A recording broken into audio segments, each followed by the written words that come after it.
dafa am laaj bu ndaw buñ bëgg a samp mooy que Ousmane Sonko moom jamono ji ñu toll nii est-ce qu'il n'est pas la personne la plus informée au Sénégal ndax kat dañ daan gis naan président de la République moo daan jot bépp xeetu information ci réew mi waaye tey jii Ousmane Sonko amul benn information bu ko rëcc saa su ne mi ngi am ay xibaar ci lépp loo xam ni état bi mi ngi koy def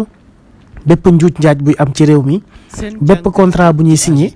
ak lépp loo xam ne rek moom sax ci boppam daf koo ñeel ba tey gis nañ li nga xam ne wax na ko jëm ci scandale foncier bi am ci Ndakaaru Njaay ak itam ni mu def ba am dossier bi nga xam ne moo ñeel enquête bu waa gendarmerie nationale bi ñu defoon à l'interne te moom Ousmane Sonko daal dina ciy jot waral sax kii di Pape Alé Niang daal di ci am ay jafe-jafe ndax dañoo jàpp ne moom moo ko génnee. loolee waral ñu samp bile laaj est-ce que Ousmane Sonko actuellement il n'est pas la personne la mieux informée du Sénégal te itam beneen laaj bu ñuy samp mooy que ne est-ce que ci biir waa kër Macky Sall amul ñoo xam ne ay Ousmane Sonko lañ ndax kat patriotes yi ñi ngi fépp am na ci ñoo xam ne ñi ngi ci seen ab liggéey ñu leen di sant ñuy def waaye boo moytuwul ñoom ñëpp seen xol yi Ousmane Sonko moo ci ne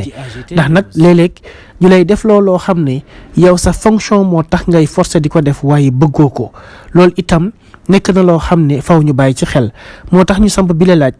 Ousmane Sonko n'est-il pas la personne la mieux renseignée au Sénégal à part le président Macky Sall est-ce que sax il n'est pas mieux renseigné que Macky Sall ndax am na xibaar yu mu yor yoo xam ne Macky Sall ci boppam yoru ko moom Sonko saa su defee point de presse wala conférence de presse wax loo xam ne day jommal Sénégalais yépp te ñim leen di jommalee noonu lay jommalee le président Macky Sall moo tax ñu samp bi la laaj yéen itam jox leen ñu ci seen a xalaat ci commentaire yi bu ko defee ñu waxtaanee ko te ngeen abonné ci AGT News saa su ne ngeen di am ay xibaar ak i jàngat yu wér te wóor. seen jàngat ci AGT News.